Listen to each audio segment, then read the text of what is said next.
નમસ્કાર ખેડૂત મિત્રો, કિસાન સફર પરિવારમાં હું એજે મૂળિયા આપનું હાર્દિક સ્વાગત કરું છું। ખેડૂત મિત્રો, ખેડૂત સુખી તો બધા સુખી આ વાત લઈ અને આપણે દર વખતે એ ખેડૂત મિત્રોને મળીએ છીએ અને ખેતીની વાત એ મિત્રો આપણે કરતા હોઈએ છીએ। ત્યારે ખેતીની અંદર જે છે એ કંઈક ને કંઈક નવા પાકો એ ખેડૂતો માટે એ કંઈક નવા જે છે એ અખતરાઓ ખેડૂત મિત્રો કરતા હોય છે અને ખેતીની અંદર એ પોતે જે છે એ કહેવાય ને કે ખાસા વૈજ્ઞાનિક તરીકે એ અખતરાઓ કરી અને ખૂબ મોટું ઉત્પાદન લેતા હોય। ત્યારે ખેતીની અંદર કેમ ખર્ચ ઘટે અને કેમ ઉત્પાદન વધે એના માટે એ મિત્રો એ આપણા હંમેશના પ્રયત્નો જે છે એ રહ્યા છે। ત્યારે આ પ્રયત્નોની અંદર મિત્રો આજે આપણે વાત કરવી છે એ વરિયાળીના પાકની। વરિયાળીનું જે છે એ ખૂબ મોટા પ્રમાણની અંદર એ સૌરાષ્ટ્રની અંદર એ ખૂબ મોટા પ્રમાણમાં વાવેતર થયું છે। ત્યારે આ વરિયાળીના પાકની અંદર કેવી કેવી કાળજી હવે આપણે રાખવી જોઈએ એની વાત એ મિત્રો આપણે કરવી છે।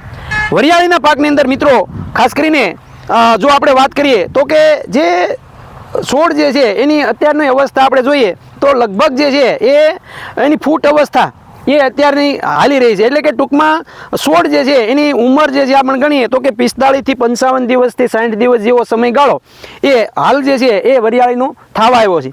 ત્યારે સૌપ્રથમ જે છે પોષણની વાત કરવામાં આવે તો પોષણ માટે મિત્રો ખાસ કરીને જે મિત્રોએ વરિયાળીનું વાવેતર કર્યું છે એ મિત્રોએ જીવામૃત જે છે એ ખાસ કરીને આપવું જોઈએ। જીવામૃત જે છે 1 એકર દીઠ 1 બેરલ એ મિત્રો એ જો વરિયાળીના પાકની અંદર 21 દિવસના ગાળે જો આપવામાં આવશે તો એનો વિકાસ જે છે એ ખૂબ સરસ મજાનો થશે। છોડનો વિકાસ જે છે સારામાં થશે, છોડને પોષણ જે મળવું જોઈએ એ સારામાં સારું પોષણ એ મિત્રો એ જીવામૃતથી મળી જશે। આ વરિયાળીની અંદર મિત્રો આપણે જોઈ રહ્યા છીએ કે ખૂબ મોટા પ્રમાણની અંદર એ વરિયાળીનું વાવેતર છે। આની અંદર જે છે એ મિત્રો વરિયાળીની સાથે સાથે આપણે ભલામણ કરીએ છીએ જો તમે કહેવાય ને કે જો છોડને જે છે એ જીવામૃત ન આપી શકો એમ હોય તો વનામૃત જે છે એ 1 એકરમાં 1 લીટરની ભલામણ આપણે કરી છે। પણ મિત્રો ખાસ કરીને ખેડૂત મિત્રો જે છે એ વરિયાળીની અંદર આપણે કહીએ ને કે છોડ જે છે એનો ઘેરાવો ક્યારે થાય, છોડનું ઉત્પાદન ક્યારે વધારે મળે, તો એના માટે મિત્રો આપણે ભલામણ જે છે ઘણી વખત જે છે ખેડૂત મિત્રો ઘણા બધા અખતરાઓ જે છે કરતા હોય કે વરિયાળીની જે છે આવી ફૂટ જોવે જો આ વરિયાળીની અંદર એ મિત્રો એની ફૂટ તમે જોઈ રહ્યા છો કે આનો જે છે એ આખો ગાંજો તમે જુઓ ને તો તમને ખ્યાલ આવશે આની ફૂટ કેટલી। જો છોડની ફૂટની સંખ્યા વધારે તો જ જે છે એ છોડનો વિકાસ અને એને જે ફૂલની સંખ્યા જે કેવી જોઈએ કે આપણે જે ફૂલ બંધાવા જોઈએ એ બંધાઈ શકે। તો એના માટે મિત્રો અમારા આ ખેડૂત મિત્રો એ જે છે એનો ઉપયોગ કરે છે પ્રોસીડનો। આ પ્રોસીડ જે છે એ એક નવી ટેકનોલોજીથી જે છે એ તૈયાર કરવામાં આવેલું કહેવાય ને કે નેનો ટેકનોલોજીથી એ તૈયાર કરવામાં આવેલું એક સરસ મજાનું જે છે એક પ્રોડક્ટ છે। હવે પ્રોસીડ જે છે એ પ્રોસીડનું કામ શું છે તો કે એની અંદર જે છે એ મિત્રો જે આપણે કહીએ ને બધા એસિડો આપણે જે વાપરવાની વાત કરીએ છીએ તો જે ફોલિક એસિડ જે છે એની અંદર 18% જે છે એ એની અંદર ફોલિક એસિડ આપવામાં આવ્યું છે।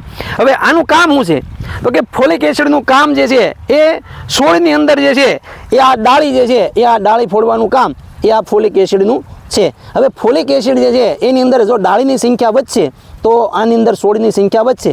હવે ડાળીની સંખ્યા વધારવા માટે પ્રોસીડ જે છે એનું માપ જે છે એક પંપમાં 25 ગ્રામ નાખી અને છંટકાવ કરવાનો છે। 1 વીઘે ઓછામાં ઓછા 3 પંપ જાય એવી રીતનો જો છે છંટકાવ કરી દેવામાં આવે તો મિત્રો આ જે તમે જોઈ રહ્યા છો આવું રિઝલ્ટ મિત્રો એ તમે આરામથી જે છે મેળવી શકો છો। આની ફૂટ જે છે તમે જુઓ તો કે એની ફૂટ ખૂબ સરસ મજાની ફૂટ આવી છે। બીજું કે છોડ જે છે એ તમારો ક્યાંય તમને પીળો જોવા નહીં મળે અને જો કદાચ પીળો છોડ હોય તો એ ત્રીજા દિવસે જે છે એ આ પ્રોસીડથી જે છે એ છોડ તમારો એકદમ જે છે એ કહેવાય ને કે છોડ એકદમ જે છે એ લીલો ગ્રીનરી કલરનો થવા જોવા મળશે। ડાળીની સંખ્યા વધારવા માટે મિત્રો આપણે પ્રોસીડનો ઉપયોગ કરશું। સાથે સાથે મિત્રો છોડની અંદર જો કોઈ જે છે એ તમને કહેવાય કે અત્યારે સુસિયા જીવાતોમાં કદાચ વ્હાઇટ ફ્લાય અથવા થ્રિપ્સ જે છે એ જોવા મળે, તમે જ્યારે ખેતર ઉપર જાઓ ત્યારે મિત્રો ખાસ કરીને આવી રીતનું જુઓ। જ્યારે પણ તમે જાઓ ત્યારે કોઈ પણ છોડ હોય, જીરું છે કે વરિયાળી છે તો આ જે છે આને આવી રીતના ખેરો જો આમાં તમને આ થ્રિપ્સ જોવા મળે ને તો આ સીધું જ જે છે એ આપણે જોવા મળે તો આપણે પણ જે છે એ સફેદ કાગળ લઈએ અથવા મોબાઈલની સ્ક્રીન ઉપર તમે આમ જોશો તો આની પદ્ધતિ જે છે આનાથી તમને સીધી જ થ્રિપ્સ છે કે આવી જો એની અંદર જે એની માત્રા જે છે આપણે કહીએ ને ક્ષમ્ય માત્રા જો વધારે ક્ષમ્ય માત્રા જોવા મળે તો એનો ઉપયોગ જે છે એ આપણે વજ્રાસ્ત્ર જે છે એક પંપમાં 25 ગ્રામ જેવું નાખી અને છંટકાવ કરશું તો એ થ્રિપ્સ હોય, ગળો હોય કે પછી સફેદ માખી હોય તો બધામાં જે છે સારામાં સારું કામ એ આપશે। રહી વાત જે છે એ હવે છોડનો વિકાસ જે છે ડાળીની સંખ્યા થઈ, જે મિત્રોને વધારે પ્રમાણમાં હવે કહેવાય કે છોડ જે છે 55 થી 60 દિવસનો થાય એટલે એને ફૂલ જે છે એટલે કે એની દાંડલી જે છે એ બેસવાની શરૂઆત થશે. તો મિત્રો દૂધ અને ગોળ 250 ml દૂધ અને 100 ગ્રામ ગોળ આ ખાસ મિત્રો ભૂલતા નહીં. 1 થી 2 છંટકાવ જે છે એનો તમે કરજો. દૂધ ગોળ છંટકાવ કર્યા પછી મિત્રો સ્ટેપઅપની તો તમને ખબર જ છે. જે ખેડૂત મિત્રોએ વરિયાળીની અંદર ગયા વર્ષે એ ઉપયોગ કર્યો છે એ મિત્રોએ એ સ્ટેપઅપ એક પંપમાં 25 ml નાખીને 15 દિવસના ગાળે 2 વખત છંટકાવ જે છે એ મિત્રો કરી દે છે. તો વરિયાળી જે છે એ તમે એમ કહીએ ને કે એની સમક છે, એની જે છે ગુણવત્તા છે, એની ક્વોલિટી છે એ એકદમ જે છે એ ખૂબ સરસ મજાની જે છે મિત્રો તમને જોવા મળશે.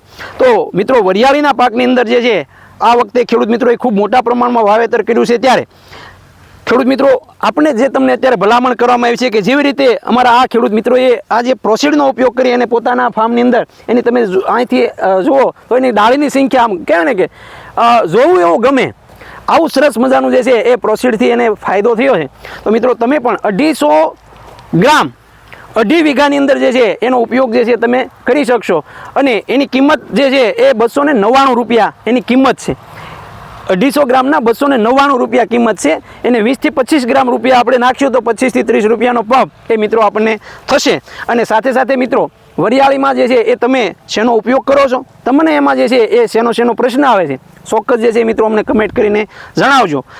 બીજું જે છે એ મિત્રો જ્યારે તમે ખાસ કરીને વરિયાળીની અંદર જ્યારે ખાતર જો આપતા હોય તો ખાતર જે છે એનું જે ડોઝ જે છે એ ડોઝની અંદર ખાસ કરીને જે આપણે કેવા આડેધડ ઉપયોગ કરીએ છીએ એ ડોઝનો ઉપયોગ આડેધડ ન કરતા જીવામૃતની જે તમને ભલામણ કરવામાં આવી છે, જો જીવામૃતનો ઉપયોગ તમે કરશો તો 50% ખાતરનો ખર્ચ તમે મિત્રો ઘટાડી શકશો. તો ખૂબ સરસ મજાની વાત મિત્રો તમને વરિયાળીના ફિલ્ડની જે છે તમને કરવામાં આવી. તમને જે છે વિડીયો સારો લાગે તો વિડીયોને લાઇક કરજો, શેર કરજો અને બીજા ખેડૂતો સુધી પહોંચાડવા પ્રયત્ન કરજો. તમે વરિયાળીનું વાવેતર કર્યું છે તો ચોક્કસ અમને ફોન સાથે જે છે એ કમેન્ટ કરી અને ચોક્કસ જે છે અમને જણાવજો. અને અમારો હેલ્પલાઇન નંબર છે એ મિત્રો તમે નોંધી લો 78 26 12 30. બીજો નંબર છે 98 2 44 31 3 35. આ નંબર પર મિત્રો ફોન કરી અને તમે ચોક્કસ જે છે એ માહિતી મેળવી શકશો. અને આ પ્રોડક્ટ જે છે એ તમારા વિસ્તારની અંદર તમને ક્યાં મળશે એ ચોક્કસ જે છે એ કોમેન્ટ કરશો અથવા તો જે છે તમારા વિસ્તારમાં ક્યાં મળશે નંબર પર ફોન કરશો તો ચોક્કસ તમને મળી રહેશે. ખેડૂત મિત્રો, ખેડૂત સુખી તો બધા સુખી.